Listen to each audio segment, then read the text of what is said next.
ریاست کے جن اداروں کا کام آپ کی جان کی حفاظت کرنا ہے، جن کا کام آپ کو انصاف دلانا ہے، اگر وہ اپنا کام نہ کریں تو کیا ہوتا ہے؟ 12 بجے تک تو پہلے پولیس ہی نہیں آئی، 12 بجے کے بعد ہی پولیس آئی ہے، پھر وہ انہیں شہر لے گئی ہاسپٹل کے پوسٹ مارٹم کے لیے۔ یہ کیس انسانی حقوق کے ایک اور لیکن غیر سرکاری ادارے human rights commission of Pakistan نے انویسٹیگیٹ کیا ہے۔ ان کی رپورٹ کے مطابق لوکل ڈسٹرکٹ پولیس آفیسر نے انہیں بتایا کہ مقامی مسجد میں ایک اشتعال انگیز تقریر کے بعد 2 نوجوان لڑکوں نے جا کر احمدی برادری کے ایک شخص کا قتل کر دیا۔ گرفتار ہونے کے بعد انہوں نے مبینہ طور پر قتل کا اعتراف کیا اور پولیس کو بتایا کہ انہوں نے ایسا مقامی مولوی کے فتوے کے مطابق جنت جانے کے لیے کیا۔ HRCP کے ہی فیکٹ فائنڈنگ مشن کے مطابق اس حملے سے پہلے احمدی برادری نے پولیس سے اس بارے میں شکایت کی تھی، لیکن کوئی ایکشن نہیں لیا گیا۔ اب اس سب کے بعد پولیس نے کیا کیا؟ پولیس نے وکٹم کی فیملی کو انصاف دلانے کی جگہ ان پر پریشر ڈالا کہ وہ اسے مذہبی رنگ نہ دیں، اور انفارچونیٹلی یہ اس طرح کا کوئی ایک آدھ کیس نہیں۔ سرکاری ہیومن رائٹس ادارے NCHR کی یہ رپورٹ واضح الفاظ میں کہتی ہے کہ احمدی برادری کے خلاف ہونے والا مذہبی تعصب اور ان کی جان اور ان کے مال کو لاحق خطرات ایک ارجنٹ مسئلہ ہے، جس کے بارے میں حکومت کو فوری ایکشن لینے کی ضرورت ہے۔ رپورٹ کے مطابق 1984 سے اب تک احمدی برادری کے 280 افراد صرف ان کے مذہبی عقیدے کی وجہ سے قتل کیے جا چکے ہیں، اور 415 اپنے عقیدے کی وجہ سے حملوں کا نشانہ بنے ہیں۔ جان کے بعد اکثر مال کا ذکر ہوتا ہے۔ احمدی برادری کی پراپرٹی، خاص طور پر ان کی عبادت گاہوں پر حملوں کے کیسز کو ڈیٹیل میں ایکسپلور کریں گے، لیکن پہلے بات بنیادی حقوق کی کرتے ہیں۔ بنیادی حقوق جیسے روزگار کمانے کا حق، صحت، تعلیم کا حق۔ کاروبار ہم لوگ نہیں کر سکتے، کوئی دکان شہر میں بازار میں کہیں ہم لوگ نہیں چلا سکتے، وہ لوگ چلانے نہیں دیتے، مخالفت اتنی کرتے ہیں کہ احمدی برادری کے لوگ اگر زندہ ہوتے ہوئے محفوظ نہیں تو مرنے کے بعد بھی انہیں وہ حفاظت نہیں ملتی جو کہ ریاست کی ذمہ داری ہے۔ اگر آپ NCHR کی رپورٹ دیکھیں، NCHR جو حکومت کا اپنا ادارہ ہے، تو اس میں بہت شاکنگ فگرز ہیں۔ 39 کیسز میں تدفین کے بعد احمدی برادری کے افراد کی لاشیں واپس نکالی گئیں، 99 کیسز میں قبروں کی بے حرمتی کی گئی، اور 96 کیسز میں احمدی برادری کے افراد کو عام قبرستانوں میں تدفین کی اجازت نہیں دی گئی۔ یہ فگر صرف جنوری 2023 سے ستمبر 2023 تک کے ہی ہیں۔ دنیا میں ہر ملک، ہر قوم ان لوگوں کو خاص طور پر بہت عزت دیتی ہے جو اپنے ملک کی حفاظت کرتے ہوئے اپنی جان دے دیں۔ اب سوچیں کہ ایک احمدی فوجی نے اپنے ملک کی خدمت کرتے ہوئے اپنی جان دے دی، سب سے بڑی قربانی۔ فوج نے انہیں شہید کا درجہ دیا اور تمام اعزازات کے ساتھ ان کی تدفین ہوئی۔ بھائی جو ہیں وہ سیاچن گلیشیئر کے محاذ پہ جو ہے وہ اپنے فرائض انجام دیتے ہوئے شہید ہوئے ہیں۔ پھر سوچیں کہ کئی سال بعد صرف احمدی ہونے کی وجہ سے ان کی قبر کی بے حرمتی کی جائے، ایک ایسے شخص کی قبر جس نے اسی ملک کے لیے اپنی جان دے دی۔ فیملی کے مطابق اس کیس میں بھی پولیس کو بتایا گیا تھا کہ بے حرمتی کے پیچھے کون ہے، اور پولیس ان ایکشن کے بعد لواحقین نے فوج سے رابطہ کیا، جس نے پولیس کو معاملہ حل کرنے کا کہا تو، لیکن ہوا کچھ نہیں۔ پولیس نے بلا کے صرف اتنی تسلی دے دی جی آپ ادھر درخواستیں نہ دیں، ہم اس معاملے کو حل کرتے ہیں۔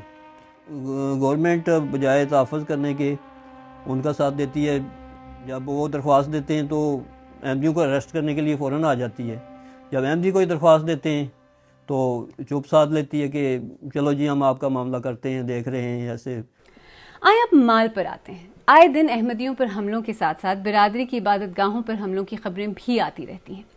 کچھ عرصہ پہلے پاکستان کے زیر انتظام کشمیر سے اسی طرح کی ایک خبر سامنے آئی تھی، جہاں مقامی ہجوم نے احمدی برادری کی عبادت گاہ پر حملہ کیا، ان کے مردوں اور عورتوں کو اتنی بری طرح سے پیٹا کہ ان میں سے کچھ وینٹیلیٹر پر آ گئے۔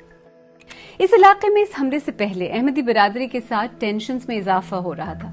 برادری نے بتایا کہ حملے سے پہلے انہیں دھمکیاں اور الٹیمیٹمز دیے گئے تھے، لیکن ریاست نے کوئی کارروائی نہیں کی، یعنی ریاست اور پولیس ان لوگوں کی حفاظت کرنے میں ناکام رہی جنہیں اس کی سب سے زیادہ ضرورت تھی۔ لیکن آپ کو پتا ہے کہ ملک میں ایسے بھی علاقے ہیں جہاں احمدی برادری اپنے ہمسایوں کے ساتھ امن اور سکون سے رہتی ہے، جہاں مقامی آبادی کو احمدی برادری ان کی عبادت گاہوں سے کوئی مسئلہ نہیں۔ شیخو پورہ ایک ایسا ہی علاقہ ہے جہاں جب احمدی برادری کی عبادت گاہوں کو ٹارگٹ کرنے کی بات ہونے لگی تو مقامی آبادی نے سامنے آ کر یہ بات واضح کر دی کہ انہیں انفیکٹ کوئی مسئلہ نہیں ہے۔ ہمارے دوستوں نے، غیر جماعت، اہل تشیع، اہل سنت والجماعت دوستوں نے کہا کہ ہمارے آپس میں پیار محبت سے رہتے ہیں، کوئی مذہبی تنازع نہیں، تو ہم ایک اسٹامپ پیپر پر ایفیڈیوٹ لکھ کے سائن کر کے تھانے میں جمع کراتے ہیں کہ ہم آپس میں امن پیار محبت سے رہ رہے ہیں. ہم نے اس دستاویز پر دستخط کرنے والے ایک شخص کو ٹریک ڈاؤن کیا. دستخط کرنے کے بعد انہیں اور دوسرے سگنیچریز کو شدت پسندوں کی طرف سے دھمکیوں اور تشدد کا نشانہ بنایا گیا. خوف کے مارے انہوں نے کیمرے پر آنے سے انکار کیا، لیکن اس بات کی تصدیق کی کہ انہیں احمدی برادری سے کوئی مسئلہ نہیں تھا. اسی گاؤں کے ایک اور شخص نے البتہ ہم سے بات کی. ساڈے تعلق ٹھیک چلتے ہیں پہ بہن بھراواں کو گزارنے پہ. ہاں جی، تو اگر مقامی مسلمانوں کو کوئی مسئلہ نہیں تو کارروائی کرنے کی کوئی وجہ نہیں. رائٹ؟ رانگ. ان کا جو پریشر تھا مولوی صاحبان کا وہ حکومت سے برداشت نہیں ہو سکا. اس وجہ سے انہوں نے یہ 23 تاریخ کو رات کو انہوں نے ہمارے آ کر پولیس والوں نے نا مینار اوپر سے جو گنبد نماز سے وہ ہتھوڑوں سے گرا دیے. یعنی جن کیسز میں مقامی آبادی کو بھی کوئی مسئلہ نہیں، وہاں بھی ایسا لگتا ہے کہ خود ریاستی ادارے احمدی کمیونٹی کے خلاف تعصب اور کارروائیوں میں شامل ہوتے ہیں. 60-70 آدمی ساتھ تھانے میں گئے یہ بات شو کرنے کے لیے کہ ہم آپس میں ایک ہیں، ہمیں معاف کیجئے، ہماری گاؤں کا رخ نہ کیجئے. ہم اگر صرف جنوری 2023 سے ستمبر 2023 کے فگرز دیکھیں جو کہ NCHR کی رپورٹ میں شامل ہیں تو کافی ورینگ تصویر ابھرتی ہے. اور رپورٹ کے مطابق احمدی عبادت گاہوں کو ڈیمیج یا تباہ کرنے والے زیادہ تر کیسز میں پولیس انوالوڈ ہوتی ہے. اور آپ کو پتا ہے کہ ایکچولی اس طرح کے حملوں کے خلاف لاہور ہائی کورٹ کی ایک ججمنٹ ہے جو ہم نے دیکھی ہے. یہ ججمنٹ بہت واضح ہے کہ وہ احمدی عبادت گاہیں جو 1984 میں پاس ہونے والے قانون سے پہلے بنی تھیں وہ قانون ان پر لاگو نہیں ہوتا. 1984 کے اس قانون میں احمدی برادری سے متعلق کچھ چیزوں کو کرمنلائز کیا گیا تھا. انٹرسٹنگ بات یہ ہے کہ اگست 2023 کی اس ججمنٹ کے بعد بھی ایسے کئی کیسز ہیں جن میں اور کوئی نہیں خود پولیس نے جا کر ایسی احمدی عبادت گاہوں پر کارروائی کر کے انہیں ڈیمیج کیا ہے یا تباہ کیا ہے جن پر ایکسپرٹس کے مطابق یہ قانون لاگو نہیں ہوتا. انفیکٹ ہم نے شیخو پورہ کی جس کیس کی پہلے بات کی وہ احمدی عبادت گاہ 1962-63 میں بنی تھی اور لاہور ہائی کورٹ کی ججمنٹ کے تناظر میں اس پر بھی وہ قانون لاگو نہیں ہونا چاہیے تھا اور لوکل احمدی برادری نے پولیس کو ججمنٹ کے بارے میں بتایا بھی تھا. اب اگر الزام ہے تو ریاست سے اس کا جواب مانگنا اور وہ جواب سننا بھی بہت ضروری ہے. ہم نے پنجاب پولیس کے IG کے سامنے یہ سارے پوائنٹس رکھے اور ان سے یہ پوچھا کہ ایسا کیوں لگتا ہے کہ پولیس یا تو شدت پسند ایلیمنٹس کے سامنے گھٹنے ٹیک دیتی ہے، ان کے خلاف کارروائی نہیں کرتی یا پھر ان کے ساتھ مل کر احمدی برادری کو ٹارگٹ کرتی نظر آتی ہے. لیکن اب تک کسی نے بھی ہمیں جواب نہیں دیا.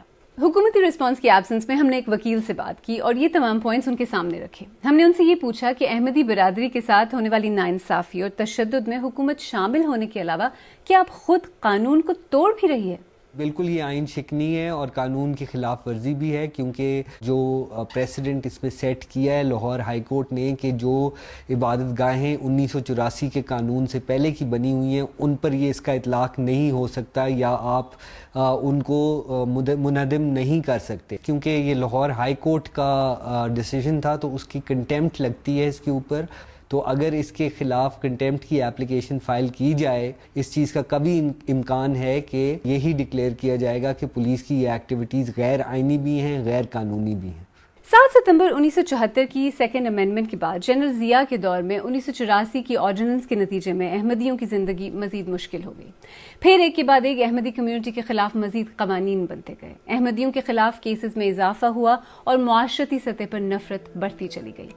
اگر کسی ایک قادیانی نے بھی کوئی ایک جانور ذبح کرنے کی کوشش اور اب یہ حال ہے کہ شدت پسندوں کے پریشر اور شکایات کے نتیجے میں الیکشن کمیشن کے ڈیٹا کا استعمال کر کے عید کے روز احمدی برادری کے گھروں کو آئیڈینٹیفائی کر کے پولیس پہنچ جاتی ہے اور گھروں میں موجود گوشت ضبط کر جاتی ہے. یہ مرزئی نے جناب بکرا پالا ہوا تھا، یہ بکرا اب لے کے جا رہے ہیں جان دے سیدھا. اس پروگرام کے لیے ہم نے جو ریسرچ اور تحقیق کی ہے اس میں حال ہی میں احمدی برادری کے ساتھ تشدد، ان پر اور پولیس پر دباؤ ڈالنا، اشتعال انگیز بیانات، اس طرح کے بہت سارے کیسز میں ایک نام بار بار سامنے آیا، تحریک لبیک پاکستان کا. ہم نے TLP سے اس بارے میں بات کی اور ان سے یہ پوچھا کہ تحریک لبیک پر الزام ہے کہ وہ عبادت گاہوں پر حملوں، قبروں کی بے حرمتی جیسے واقعات میں ملوث ہیں، لوگوں کو تشدد پر اکسا رہی ہیں. یہ کارروائیاں پاکستان کے قانون کے مطابق جرم ہیں. ان کی جماعت قانون کی خلاف ورزیاں کیوں کر رہی ہے؟